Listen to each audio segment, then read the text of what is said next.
it's interesting the dialogue we learn to tell ourselves, or the language we use to talk to ourselves. And mine was pretty rough. It was pretty stern and pretty harsh on myself. Like, we're our own worst critics, right? And I remember sitting in the car explaining a situation that I was in and just feeling frustrated with life. And he stopped and said, Ruston, if you change your language, you'll change your life. But he goes, your language to yourself is terrible. Like, it's terrible. And I ended up, writing down how I talk to myself several times. It was kind of a little like homework assignment to just write down how I was talking to myself. And it took a minute to figure out how to start writing, because my brain's like, this is weird, right? But eventually I started just writing, and I started reading what I was writing. I'm like, man, that's not good. I mean, I was harsh on myself. And so I learned to change that language, and that was a big part of it, right? Is how you talk to yourself. I don't think most people are aware of the thoughts we just kind of flood our brain with on a regular basis. We believe that you are strong by design, and you were made in God's image to have a strong body, mind, and spirit. You're listening to the #1 strength and health authority podcast in the world. So let's get ready to unlock your potential and transform your life in today's episode.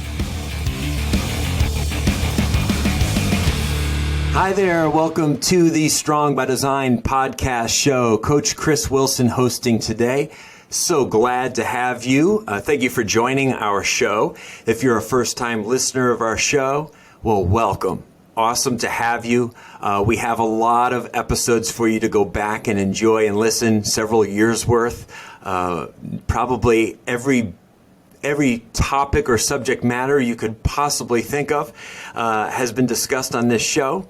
So we would love for you to go back and scroll and find some other past episodes. But today is going to be a terrific conversation with our very special guest, a gentleman who I just came to know recently, and we hit it off right away. And I'm really excited to know his story a little bit more and share that with you. And if you're a past listener of our show and you've been listening to Strong by Design for a while, so great to have you back. Always a pleasure to be speaking with friends. We consider you friends if you're listeners of the show. We're heard in over 80 countries. Sometimes it's so much fun to go in and look at the platform where we can look at all our analytics and where people are listening, and to see people all over the world, in Australia or in Japan or in, South American countries. And it's so neat that we're being heard in all these other parts of the globe rather than just here in the United States.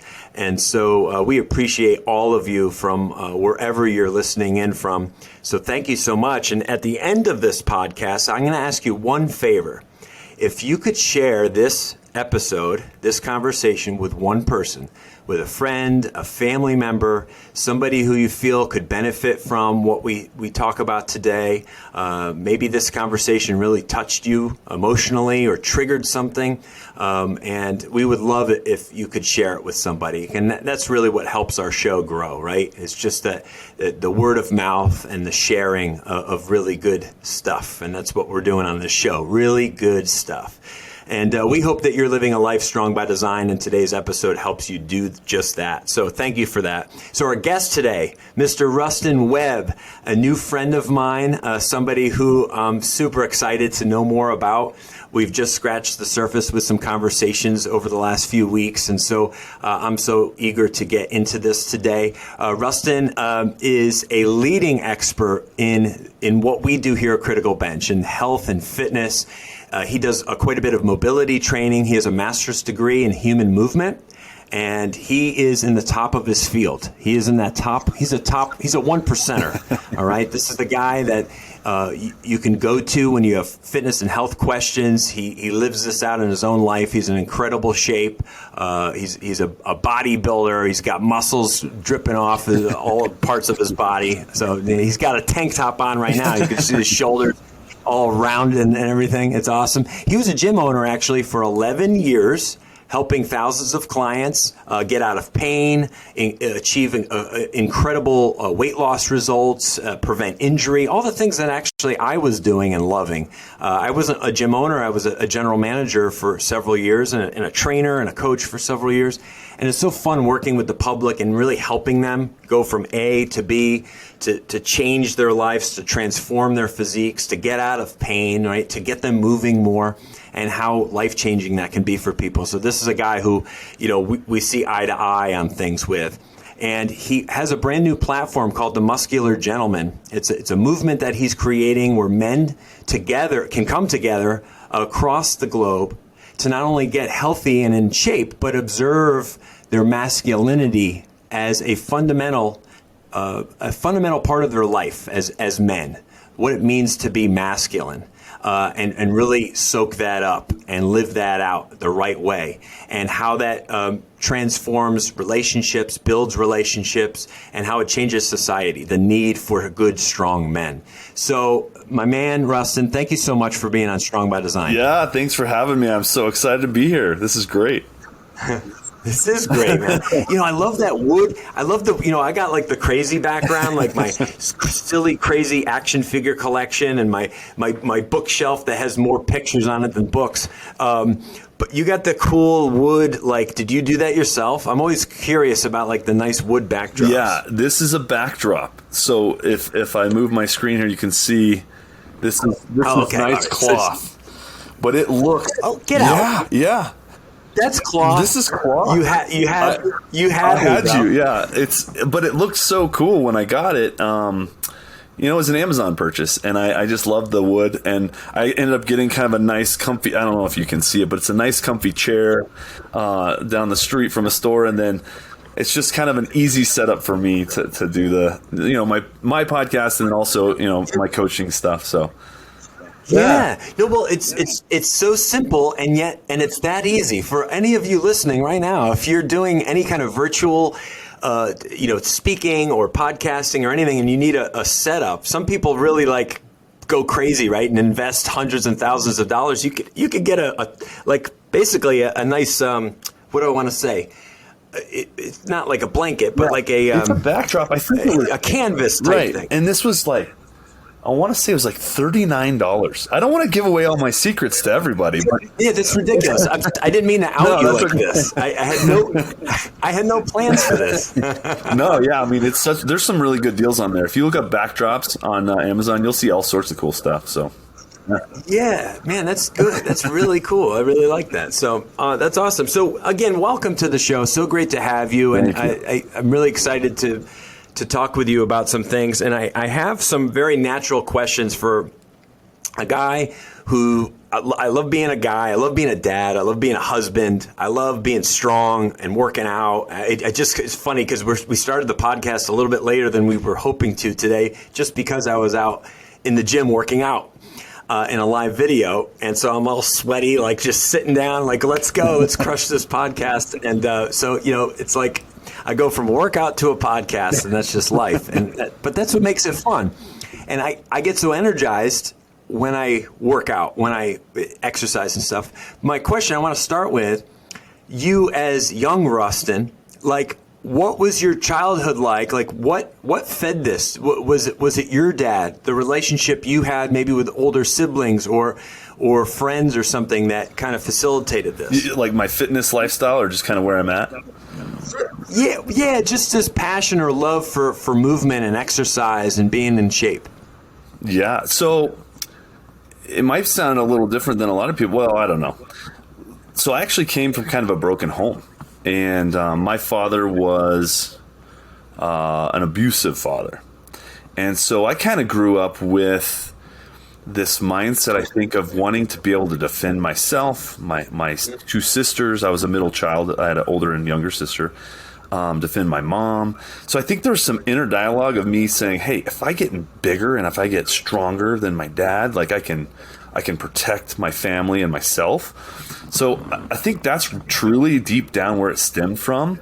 Now, I was an athlete my whole life, and I loved the training aspect. I mean, I was more in love, I think, with the training aspect than even just the sport itself that I was doing. Whether it was I was a sprinter.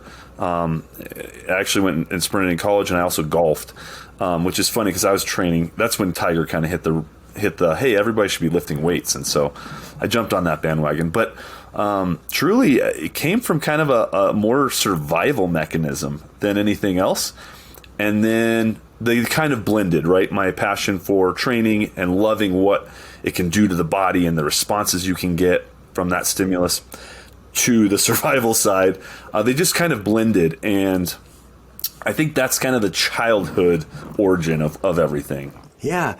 I feel like it can go one of two ways for guys when they come from that experience in their younger years. When you're in an abusive situation, right, or maybe not the safest environment for a kid, or you're disciplined, with physical discipline that goes a little bit overboard. Those kind, and I grew up that way too. I had a Marine Corps drill sergeant of a father, who's the oldest of four boys growing up himself. And so I think he was just always very much in charge and regimented his whole life. And then the Marines kind of fed into that, I think. And I learned a lot of good things from my father, but there was the abusive, overly disciplined side. But I had my older brothers and my mom as buffers, and I was the baby. And so that was a huge help to me, for sure.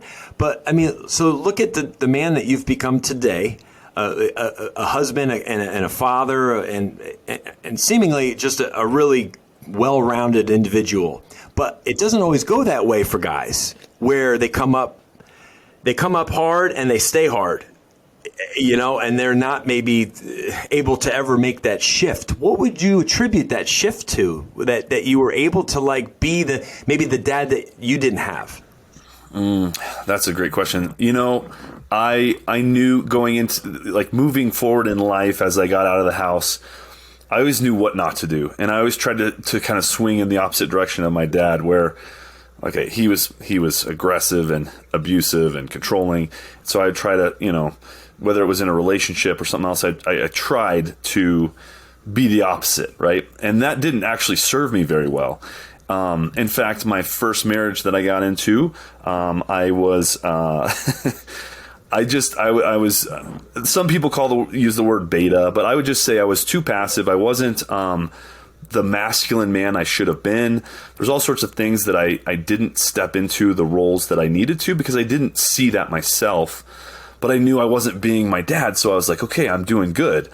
Unfortunately, I ended up being on the other end of an affair. My ex was having an affair while I was building my gym way back in the day. And, for a minute there, I wanted to just blame her on the situation and everything. But then it started to dawn on me, man, I need to look into... Obviously, I wasn't doing something right. I wasn't creating attraction. I wasn't stepping up in my masculine form, and I wasn't doing a lot of things I could have been. And so I started deep diving, reading book after book after book. I got a life coach through Tony Robbins, all sorts of different things to really start understanding where I could step up and be a man. And that's when everything kind of changed. And that's kind of how the Muscular Gentleman took form. So we can talk about that later. But yeah, I think I didn't really know. I didn't know what it looked like to be in a healthy relationship, watching my dad. I did have coaches throughout my life that really stepped up and showed me what masculinity looked like, which was really helpful. I think that kind of divinely showed up into my life in more ways than one, which was great. But it was a learning process and a lot of stumbles, and falls on my end. Yeah. And, those are good things, too, in our life. In terms of, those are lessons well learned often, and we need to go through things. We need to fail. We need to learn how to pick ourselves up and find people to surround ourselves with that support us and can move us in the right direction. And that can be done, like you said, you got a life coach through like a Tony Robbins mentorship program or something, something like that, whether it's him or someone else, because there's a lot of very helpful people out there that are in that industry. That sounds like that was the kick in the pants that you needed to really change the trajectory of your manhood, so to speak, or your life. It did make a big difference. I'll never forget one of my calls. I was in a parking lot and in my car, and I was talking to my coach, and and I don't know if you experienced this from having kind of that kind of father, but it's interesting the dialogue we learn to tell ourselves, or the language we use to talk to ourselves. And mine was pretty rough. It was pretty stern and pretty harsh on myself. Like, we're our own worst critics, right? And I remember sitting in the car explaining a situation that I was in and just feeling frustrated with life. And he stopped and said, Ruston, if you change your language, you'll change your life. But he goes, your language to yourself is terrible. Like, it's terrible. And I ended up, writing down how I talk to myself several times. It was kind of a little like homework assignment to just write down how I was talking to myself. And it took a minute to figure out how to start writing, because my brain's like, this is weird, right? But eventually I started just writing, and I started reading what I was writing. I'm like, man, that's not good. I mean, I was harsh on myself. And so I learned to change that language, and that was a big part of it, right? Is how you talk to yourself. It's just, I don't think most people are aware of the thoughts we just kind of flood our brain with on a regular basis. That self-talk, that internal conversation that we have and the language that we use, I would say that's one of my greatest weaknesses. Mm-hmm. Is the harshness that I seem to put myself through. Right. For the smallest things, like I'll call myself an idiot or a dummy, right? Or like, why would you do that? What the heck? It's just like so critical. But if someone else talked to me that way, I'd be like, whoa, yeah. Right? Yep. But I'm so accepting of myself doing it. It's so true. And I have my 3-year-old son, his name's Ruston too. So we have the same name. And I've actually caught myself where I have inner dialogue, but sometimes I'll say it out loud. I'll be like, Ruston, what are you doing? And I'm talking to myself, and my son will look at me like, what? I wasn't doing anything, Dad. And I'm like, doing anything, Dad. Oh my word. I'm totally affecting him and giving him dialogue, which, is a kind of an eye-opener for me, for sure. Oh my gosh. Yeah. He's at the age 2 at 3, he is seeing everything and hearing everything that you do, man. Yep. He is a sponge. Everything. So fun. But that's when they start really becoming so fun, because they can do stuff now. They can go places. They can have good conversations. They got good vocabulary at that point. Yes. And it's so fun, and that's awesome. Yeah, you said you have a 3 and a 2. Yeah, I have a 2-year-old boy, a 2-year-old and a 3-year-old boy, 2 boys, and then an 8-year-old daughter. 8-year-old daughter. Right. Wow. Yeah, man, that's fantastic. I love it. So, you got into this gym. Was that something you saw yourself having, like, younger, because you loved the gym environment? You saw yourself becoming like a gym owner? One day I'm going to have my own gym. Is that kind of?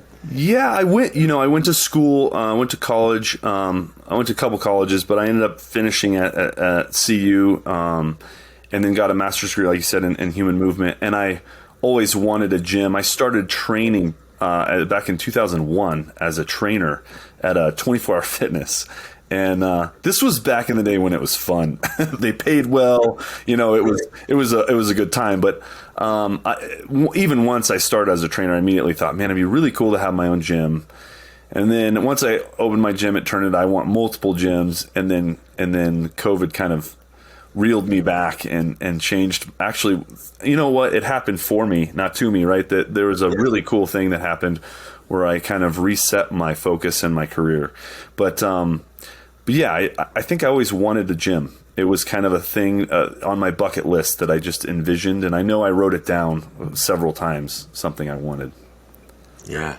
Well, it's one of those things, like we have our own private facility. It's not open to the public, but we do a lot of like open workouts where we have friends and family come, and we have these fun days. And obviously we use our facility for a lot of filming on YouTube. If you're listening to the Strong by Design podcast and you want to see other stuff that we do here at Critical Bench, one of them is we're very active on YouTube. We have we have 3 channels now on YouTube. One of them is for the podcast, where we put all the recordings of all of our podcasts go onto YouTube, and that's the Strong by Design podcast channel. But then we have the Critical Bench main channel, and then the Critical Bench compound channel.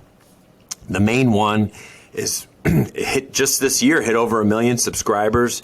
That's been a huge.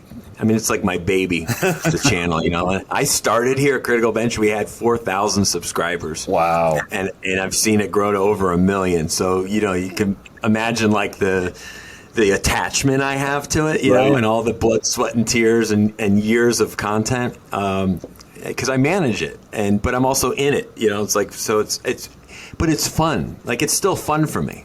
I still enjoy it. I still like doing stuff with coaches, with guests that we have, by myself, and delivering that enthusiasm and passion for exercise, much like what you have, and to other people in a way that they can do whatever they want with it. It's free for you to consume. You can leave it or follow it or whatever, but it's out there, and it's really grown into something that's so much fun. So go over to YouTube sometime and check out Critical Bench, and you'll love it.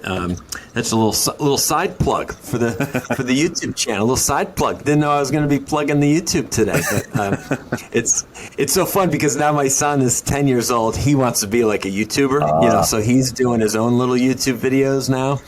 They're all usually like sports related, like baseball stuff, because he's really into baseball, and it's fun. It's cute to see him enjoy and have a little bit of enthusiasm for it. So tell me right now, if you can put it in the words, because I think part of being like a man is being is learning how to be humble, and learning how to be kind, and learning how to step up and step into your manhood, and like mature, in other words, right? Because we all think we're real men at 20, right? Like, we've arrived, we're manly. You think you know everything, and what you learn is like, gosh, I was a real jerk when I was 20, you know? You know, once you're like double that age, and you're like, we're both in our 40s, you know, and we've gone through some things in life now, and we realize, wow, we did not know it all. And, you know, all the things that you thought were uncool at 20 become really cool when you're 40. Talk to me a little bit about like stepping into that like 40-year-old person, looking back at your 20-year-old self. Like, what are some of the things you wish you could tell yourself? Oh, man. You know, I definitely would dive into my masculinity right away, which, you know, thankfully I've always had that urge to want to work out and lift weights and be healthy. And I think that's a huge starting point because there's a lot of 20-year-olds now that they don't even prioritize that at all. And I definitely think that's one of the major ways of just maintaining your masculinity is that discipline to work out consistently, to eat healthy, and prioritize your health. Because as you grow, you know, through your manhood, you start to understand your purpose a little bit more. But if you have an unhealthy body to work out of towards your purpose, you really don't have far to go. And so I think that's a huge one. Two is what I just mentioned was purpose.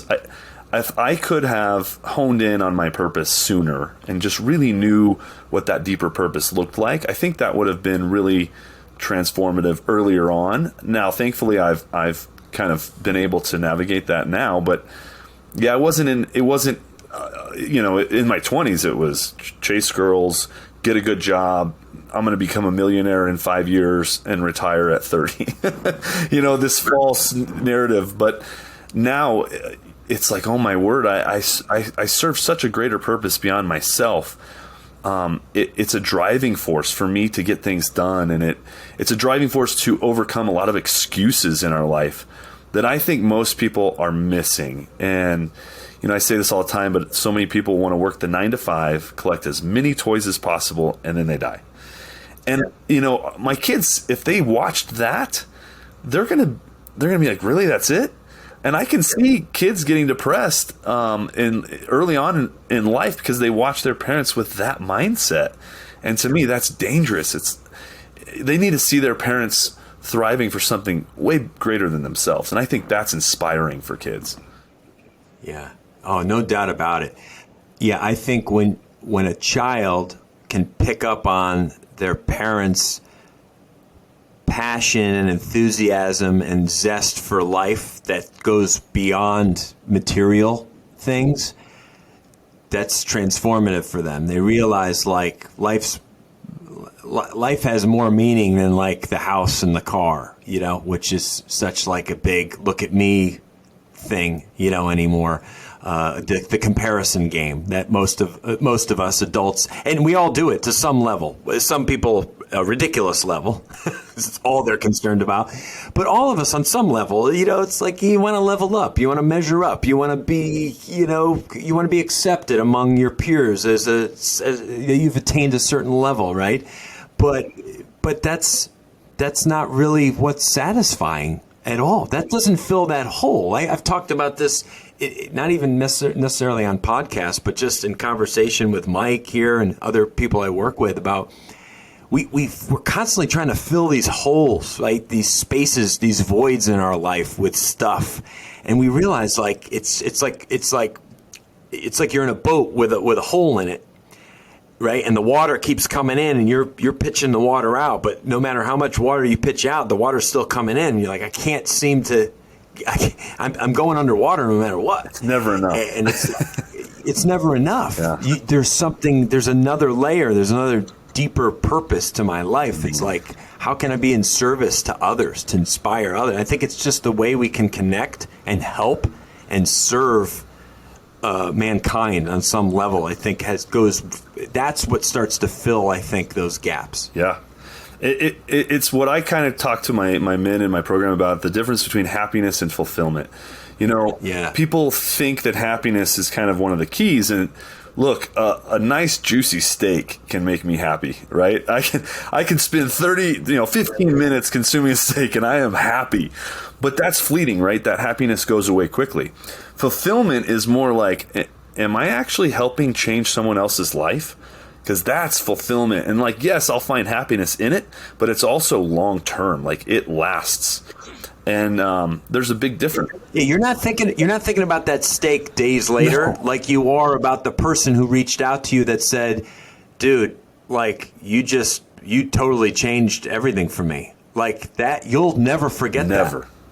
Yeah, those are the moments that, and I'm getting chills just talking to you about this. It does. It's fulfillment, and it kind of connects you to your purpose, and it just starts kind of, I guess, stacking on itself to where you don't understand what else you would even have. What else would I be doing unless I was doing this stuff, whatever that might be? And everybody's different, But I think if everybody were really to hone in their 20s on their purpose more, or at least figure out a way to move toward it, right? You might not know right away, but what are things you can do to move toward it? And I think it's working out, eating healthy, figuring out how you can help other people. And it sounds kind of simple and cliche, but it's just, it's the direction you got to take your life. Yeah. The simple lessons usually are I think the most meaningful typically. We tend to brush them aside as if they don't matter as much, but I think they're everything. I think when you break things down to its simplest form, its simplest parts, it's not supposed to be complicated. It's supposed to actually be that easy. Yeah. We complicate it. We make things harder than they need to be.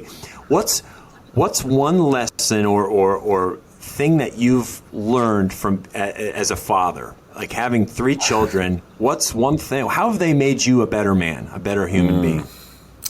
Patience. Oh my word. Yeah. They're incredible. And I think for me, I never fall too far away from the comparison of what I grew up with and what I had to endure to how do I make that experience for them so much different than my own. But I also don't want to swing the pendulum so far in the other direction that I'm this passive, withdrawn father, which what I consider weak masculinity, right? You're just totally withdrawn and passive. I still think, as a man, I serve such a different purpose than my wife. And that's something that I've learned is, she is this nurturing, feminine energy that just, they are drawn to that safety.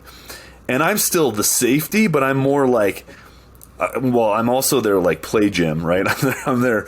I want to play. Let's wrestle, Dad. But I'm that side of discipline and decisiveness and assertiveness. If I bring out these masculine qualities, it's like, man, do they look up to me? And we can be their hero. And I see a lot of men come into my program and they're like, man, I'm completely out of shape. I can't keep up with my kids.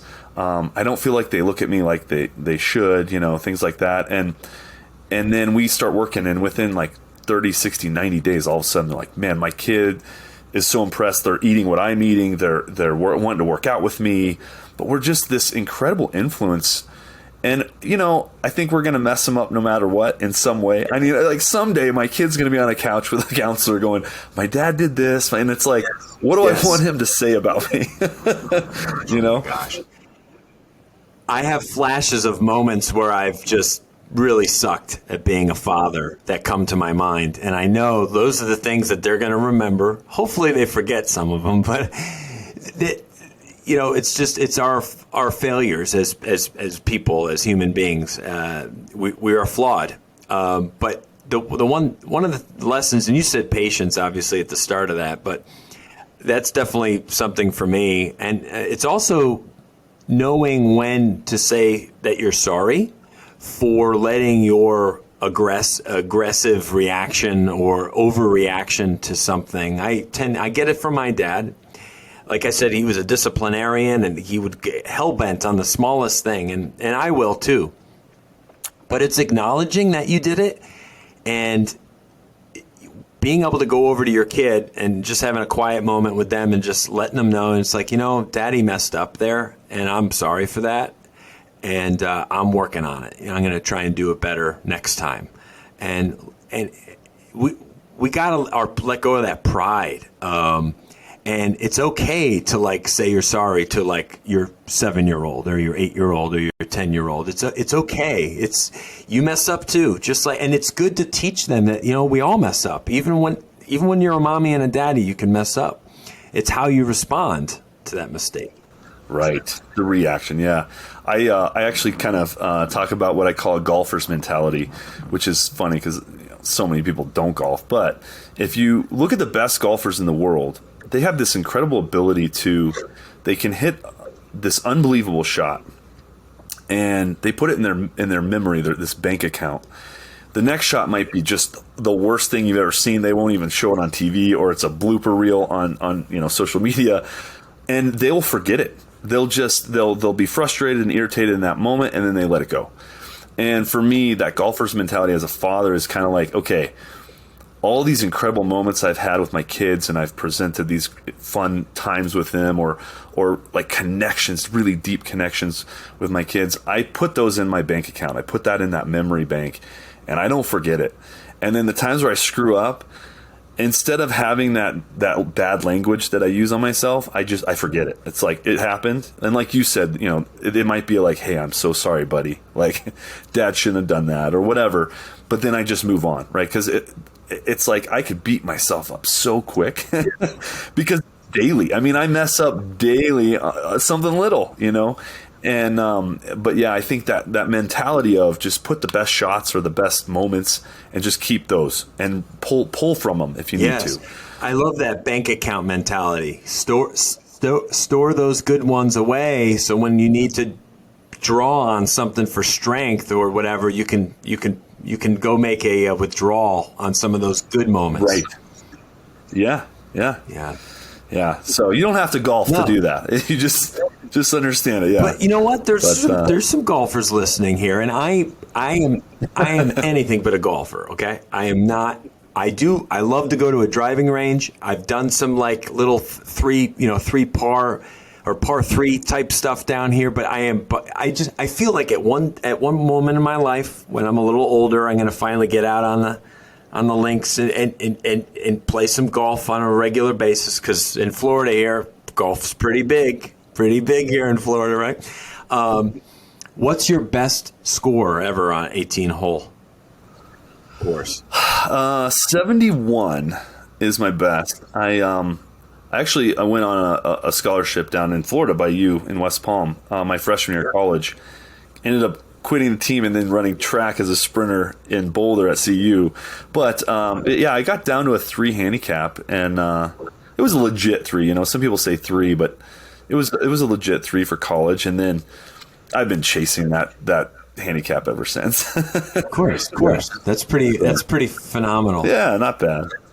That's awesome. So you're almost like a scratch golfer is what? Like that's somebody that's... Yeah, their average is going to be around, you know, a par on most courses, you know. On most courses. So you're just a little bit above that. Yeah, I'd shoot like a lot of 75, 76s, things like that. Yeah. That's pretty awesome though. But so you can go to most courses and at least shoot like a 80 mid 80s? Yeah, now I'm not a 3 anymore, but now it's yeah, I'll shoot mid 80s on most courses, and then I'll break 80 on courses I've played a bunch, you know.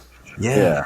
Oh, that's great. Yeah. I mean, the great thing about an activity like that is, you know, you're outside, you're walking, you're moving. It's beautiful. These courses are beautiful. They're real, like, you know, it's like you've gone somewhere. You're in a paradise, right? On some of these golf courses, they're so beautifully maintained. So it is an activity that I desire to do at some point in my life. It's just I end up being on the baseball field a lot with my son, so it's not much time for golf. No, one of these years, it is. It's an escape, and it's really nice because, you know, you play basketball. It's the same court, or it looks the same, right? You go to these courses and you're like, they're all different. They're all manicured and just, I mean, it's such a cool experience for sure.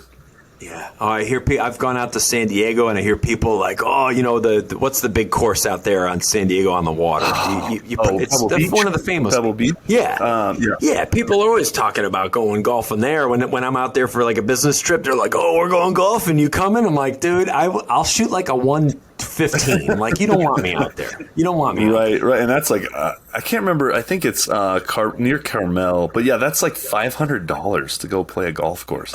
Oh, yeah. It's a couple of bucks. Yeah. You got to save up for that one. Yeah. Right. Well, that's awesome. Yeah, I didn't, you know, I want to, because you're a golfer. By the way, we're talking to a guy who's a Titleist Performance Institute Level 3 golf fitness instructor. Yep. Okay, so that's a mouthful, but that's pretty awesome. Along with your CSCS from the NSCA, which, by the way, is Certified Strength and Conditioning Specialist, which actually my wife got. She was a kinesiology, easy for me to say, major at Kansas State University, and that's what brought her to Florida, actually. And we met over by West Palm in Boca Raton, a little bit south of West Palm. And we met back in early 2000, and it was fitness brought us together. We met in a gym of all things. She came in to like take a fitness class with a friend of hers that she worked with, and I was working the front desk. You know, I was a trainer, and I worked the front desk, and I worked at a YMCA. I had like multiple jobs, and we just hit it off. And she was friendly, and started hanging out, and sure enough, it's 20 years ago. Well, you know, it's crazy. Time flies. That's awesome. But yeah, man, and you got your FMS level 2, so which is a big part of your mobility work that you did with people for all those years, and being a golf instructor and golfer. Talk about mobility being like, I mean, you'll never be out of work, especially if you move to Florida. You move to Florida, you have your pick of the litter with working with improving people's golf game. Right. Yeah, it's the mobility side's huge. I think so many people neglect that. It's not sexy, right? It doesn't necessarily change your look, and so it's not the go-to training method. But man, is it so powerful? Injury, it needs to be implemented. Like, you need some mobility work implemented into your weekly strength training habits, and it's really easy to do. Actually, if you watch our YouTube channel and or go and start following Ruston and some of the stuff that he's doing, I'm sure he has that built in to some of your programming and the ways that you're helping men, and we're going to get there. In fact, let's go there now. I want to get to the real meat and potatoes of the conversation today, because this is just my opportunity to get to make a new friend and know this man better. And but I wanted to ask you about this, what seems to be an attack on being a man anymore.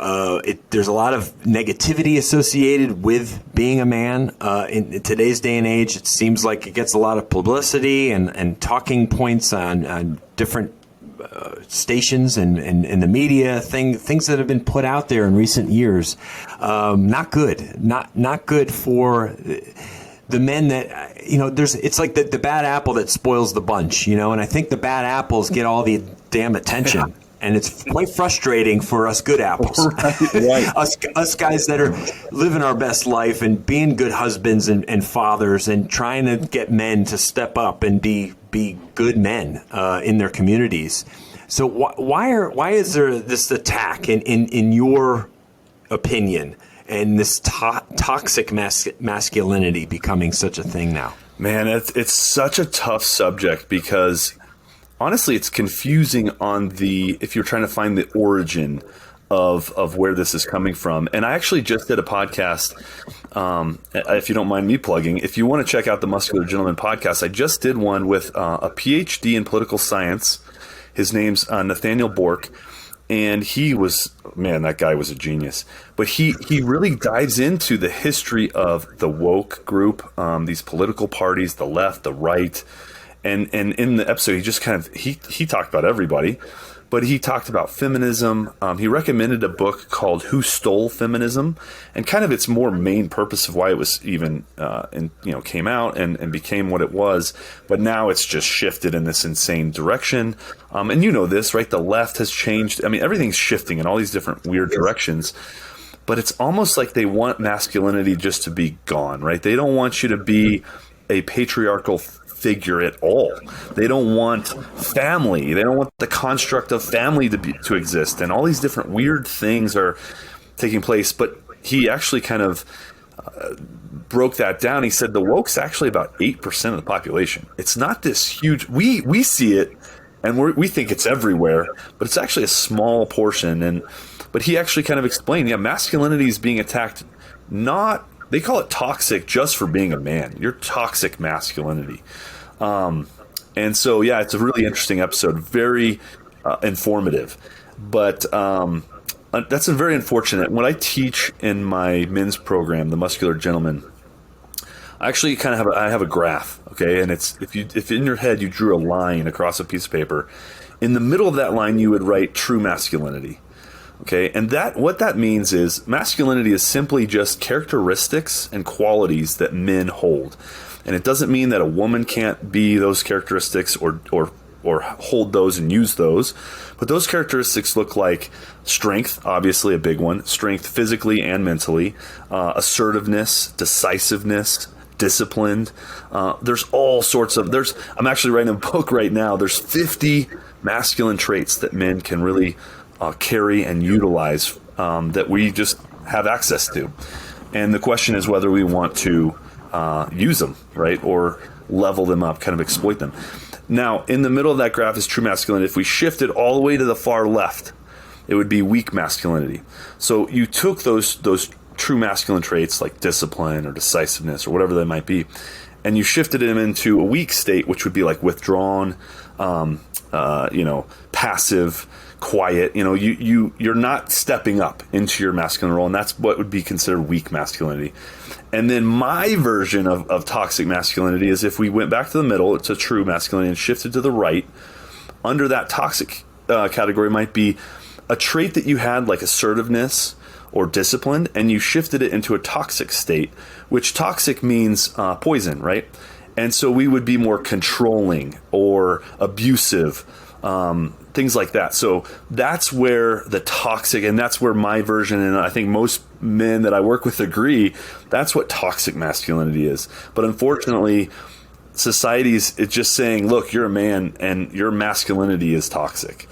And it's frightening and thankfully it's not as, I think, at least based on my last podcast, it's not as scary as I kind of thought, but it's still out there, and it's still something that's moving in a direction that's in the wrong direction.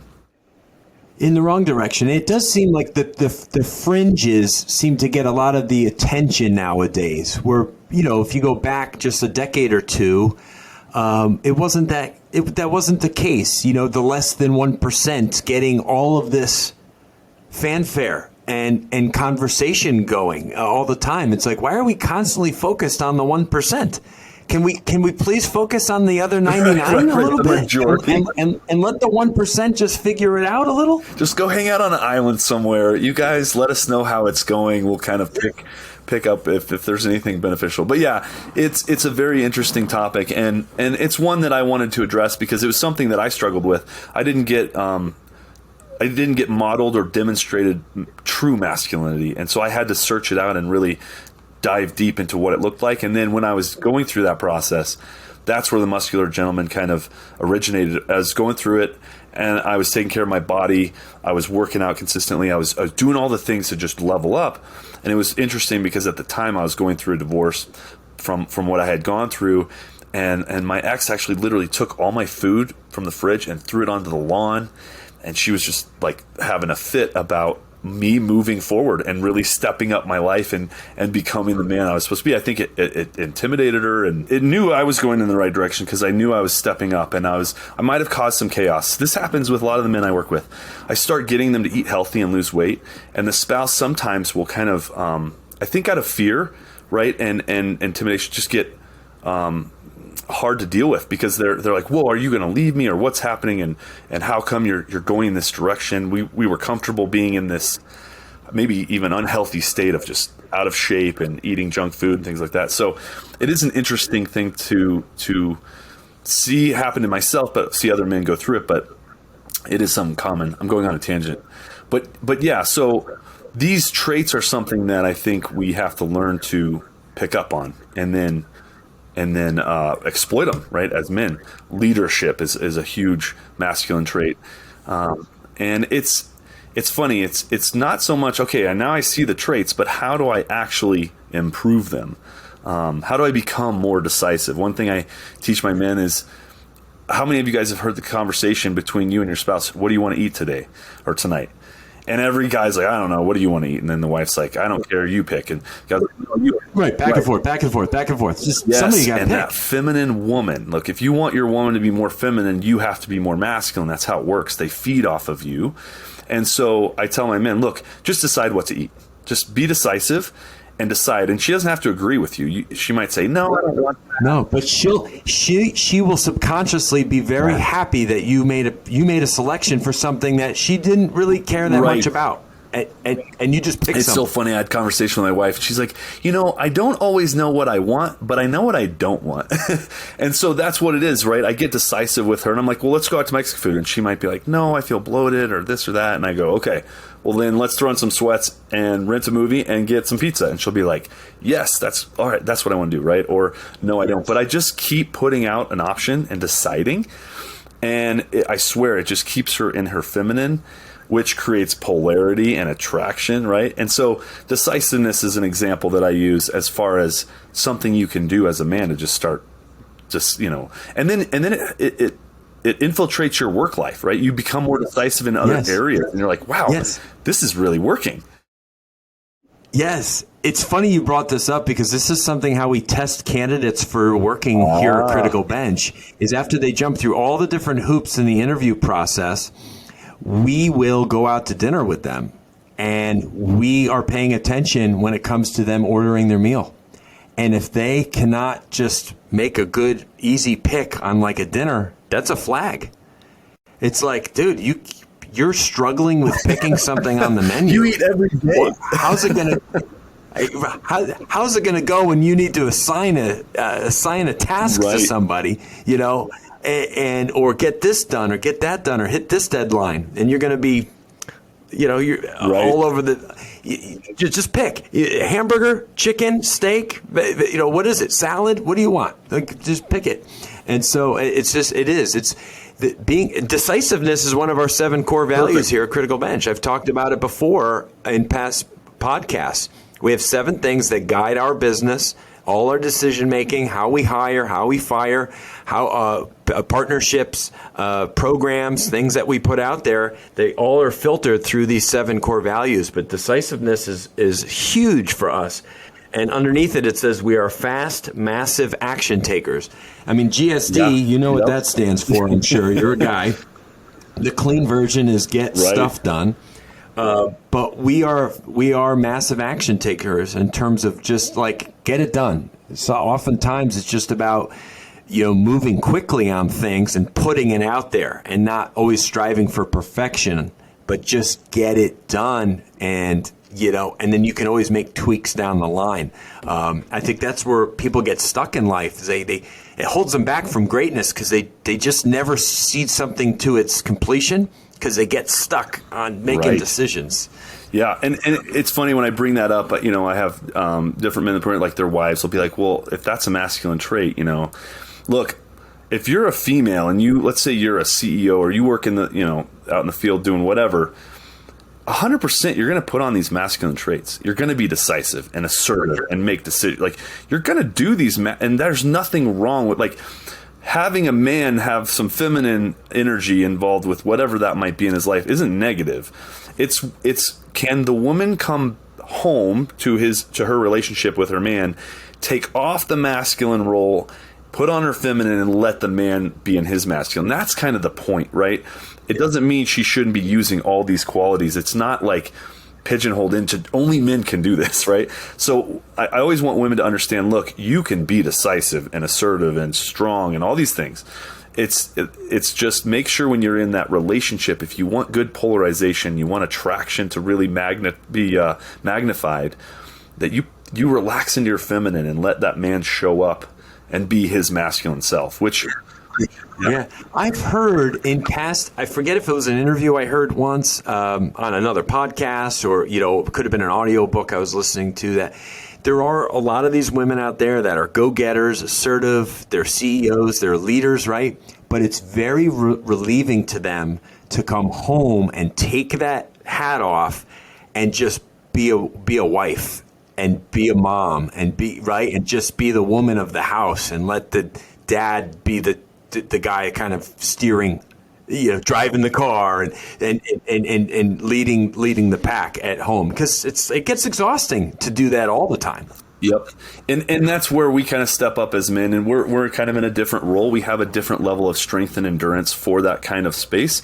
That's why it's masculinity, But yeah, the feminine, it's interesting because it's more passive, it's more flow, receptive. If you were going into the sexual side of this, we're out there, we're putting ourselves out there. The woman is accepting and receiving, and so it's creating that balance where you can have that in the right times. Because if I go to work, as an entrepreneur and business owner, I can't be feminine, I can't be passive and just go with the flow. I have to make decisions, right? So if I were to be in my feminine, whatever that might look like, and passive, it's at a different time, right? And so it's learning that balance.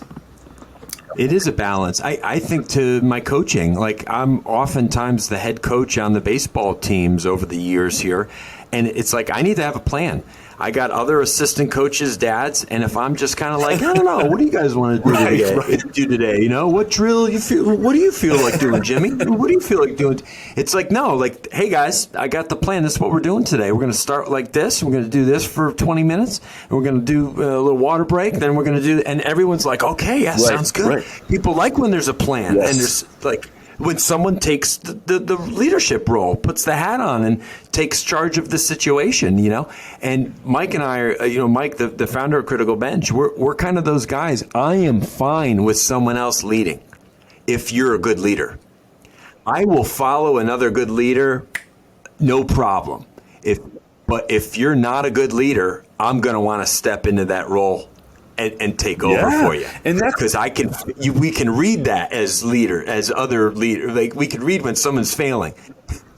You can feel it, right? And it's true. It's like you said earlier. If be decisive, just do it. And if there's a mistake, right? Maybe one of those coaches steps and say, "Hey, what if we do this?"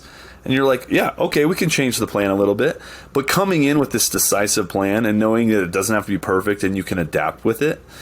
That's 10 times more powerful than just, hey, what do you guys want to do? And I got to come back too, because it was something I thought about several minutes ago. When my kids wake up in the morning, or when I wake them up for school or whatever, and I shake them, and what's the first question they ask? It's not, what do we have for breakfast? This, that, the other. It's where's mommy, right? The kids do not care if I am home in the morning when I wake them up. And this is the other side of it, right? This is where kids need the structure, but they also, mommy is mommy, and there's no replacing mommy. And I can guarantee you when my wife wakes them up, their question is not, where's daddy? What are we doing today? Yeah. They're very fine with mommy being there because that's that emotional, that's that bonding, that intimacy that they have with the mom that they can have it with their dad, but it's just at a different level. I feel like a different place. It's that nurturing feeling, that different safety mechanism. You know, we're more protectors. They're more just like this nurturing, safe space that, you know, it's absolutely needed. They need both so bad. It's crazy. Yeah. Yep. They do need both. It also reminds me, and I bet you've heard this story at some point. It was over. It's a. I don't know if it's folklore or anything. No, I think it's actually a very real thing. There were these juvenile elephants over in Africa that were absolutely devastating this region. Like they were trampling. They were wreaking havoc. Fighting and doing all this stuff, and it was found that it was a group, an elephant like large group or herd. I believe that you call an elephant group a herd of elephants, but it was all juvenile males among other females, and they were wreaking havoc and destroying this area. What they realized was they had to bring in the big daddy, right? And they did, and they brought in the bull, right? The big leader elephant, right? The male, and he came in and he straightened this stuff out, and all the juveniles came back in the line, and that whole herd fell in line under the leadership of that one big, strong, powerful elephant. So that it's kind of like the lion, the male lion, and the pride, right? The pride is not the pride if they don't have the male lion. Now, sure, the female lions are the ones doing all the work. They're going out and doing all the hunting, right, and taking care of the babies. But they need that one big male to roar every once in a while and let everybody know Big Papi is here, and things are going to be a certain way. We need that structure, you know. And I feel like that's how men need to think about their sphere of influence, their family, their neighborhoods, their communities. Like we need to step up and be the coaches and the dads and the leaders at all levels of that we live and function. I absolutely love that, and it's so true because I can't tell you how many. I mean, almost daily, my wife's like, "Look, I can't get one of your boys to do this or that, and I need you to step in." And then I'm like, "Hey, this is what we're doing," and my sons are like, "Okay," you know, and so yeah, it's just there's something different about daddy stepping in and being like, "Hey, look, this is the plan. This is what you need to listen to mom. This is what we're doing," and they'll listen to me. And she's like, "Why?" I'm like, "Look, I'm dad." Like it's just a different role, you know. But they might argue with mom a little bit longer than they will with me. It's like, all right, dad said we give up. Like it's not worth it. It's true, man. Sometimes they just need to know something straight up, and we seem to have that capacity sometimes. But then there's moments where my wife takes charge in something, and I can sit back. I'm like, she got that one. I'm going to be the nice guy here. I'm going to be softy because mom is jacked up right now. It's almost scarier. It kind of is. Right? And then I'm like a little nervous. So but I'm like, they can't have two of us attacking. Right. So if she's in attack mode, I'll let her attack, and she'll settle stuff down with my 7 and 10-year-old, and then everything's fine, and I lay off, and it works. And she knows I got her back because I'm supporting her by not saying anything. Right, really. Right, yeah. I'm not saying like, honey, too much, right. You know, or everything. It's just like, do what you got to do, babe. Yeah, you got my approval. I'm with you. I'm behind you. It's true what you said too. I think a lot of men listening should really take this to heart because you might not be a dad, but the fact that your masculinity is so powerful and effective to to be a coach for other kids that don't have a masculine or a father figure is so powerful. Like, Frank Rich, a great example. He's a coach, a baseball coach, and it's just the amount of influence he has on these kids is so powerful. It's so cool because we do have to step it up as a society, as men, and actually really get our masculinity out there to the world in a positive way, not this toxic, I tell people all the time, my goal is never to just try to fight feminism or whatever group is out there. I have no clue. I don't care. My goal is to just step it up and let people see what we bring to the table and how we can make the world a better place. That's it. That speaks for itself. I don't have to do anything about whatever group is out there. Absolutely right. Just step into it, and it's action, not words. It's what do they say? Walk the talk, so to speak. Just be the man who you know you're capable of being, and that your family needs, and your neighborhood and your community needs, and everything else can take care of itself. And I love it with coaching, because when you ask most guys, you say, who are the biggest influences in your life growing up? 9 times out of 10, after maybe one of their parents, they're going to name a coach that they had. And you brought up Frank Rich. I know for certain one of his coaches, childhood coaches, is one of his go-to mentors when he thinks of like a great leader and a guy who really got the kids in line and did it the right way. It's the tough love. It's not loving everything, approving of everything. It's putting your foot down. It's lining up those juvenile elephants in moments when there's seeming chaos, and being like, no, that's not going to go here, and this is the way it's going to be. And that's what we all need, these guidelines. We need these margins. We need structure. And I think that's what men especially are so good at when they're on their game, when they're at their best. They're good at bringing structure to the chaos. One of your best masculine traits is logic and reason. Okay. And women, it's emotion. It's emotional. Which is good, right? We don't, so many men like make it this negative thing, but women's feminine energy to be emotional is something we need in our lives. So rather than trying to push it away, you've got to learn to actually love it and embrace it. But yeah, if we can be the man who brings that logic and reason to the table, so much more structure can take place, right? With that leadership. It's huge. It is huge. Tell me more about Muscular, gentlemen, and what you're doing there with your amazing platform and podcast. Yeah, so the Muscular Gentleman is an online men's coaching program, and I work with these men myself. So it's me and these gentlemen. We do coaching calls every week, but I start all my men off in the program on food, getting them to eat what they should be eating, and helping them. Really, this is going to sound crazy, but getting them shredded, getting them into this like superhero type body that they think they can't have. But they all come from different walks of life. But we start with food and workouts, and we build that discipline, and I get them on the right stuff to get them where they want to go. It's all things that I do myself, so I don't teach anything I don't practice or do. And it's fun. It's a video-based program, but it's also one-on-one coaching with me, and then we do coaching calls in groups. And every week we talk about masculinity, relationships, mindset. We just dive in, and it's like, look, how do we level up day after day as men and become better men, better husbands, better fathers, wherever we're at in life. And it's fun. But the goal of the Muscular Gentleman is to be a movement where we really we embrace masculinity, and we show it to the world, and we just start impacting and influencing everywhere we can.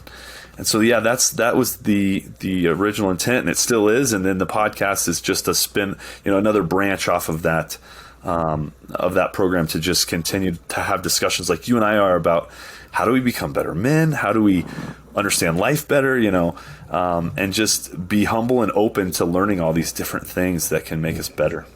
Without question, that's what makes us better men and more manly, and shatters that whole negativity that comes with masculinity is us having these conversations and us learning from each other.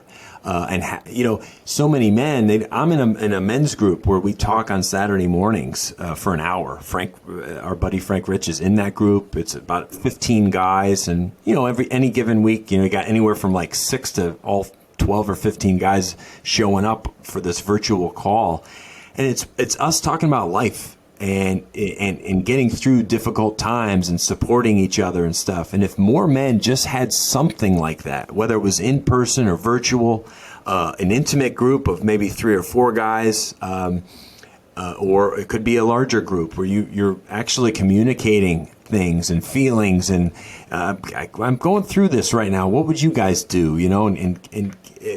Gosh, I mean, we all benefit from this. And this is what you're doing. You're basically coaching men on, living a more, disciplined, structured life that's results driven, right? And how when you focus on the body to some, it affects the mind. It affects the two are obviously so interconnected. And so when you can. And most guys want to be big and strong and get some muscles, right? And when you can dial that in, now they start to see, and there's that mental shift. I can use this structure in other parts of my life.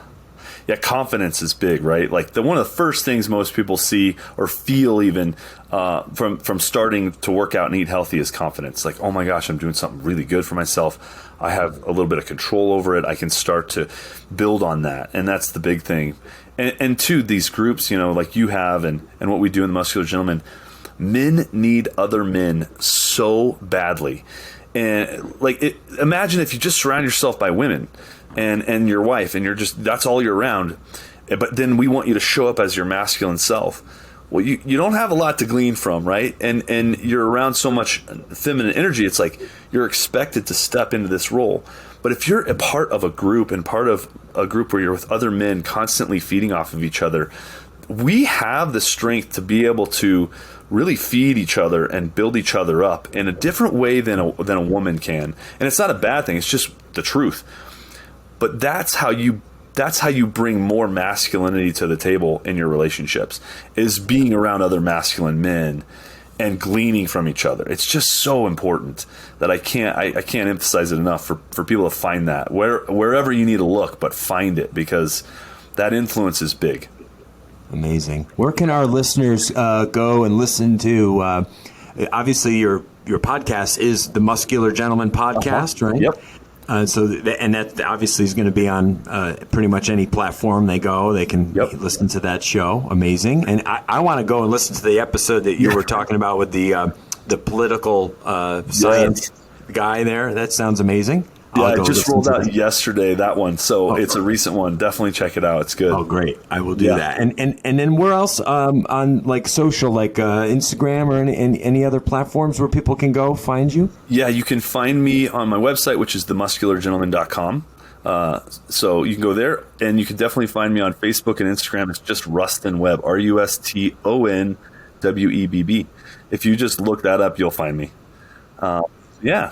So, but yeah, I'm always open to talking with people about this stuff. It's what fuels me too.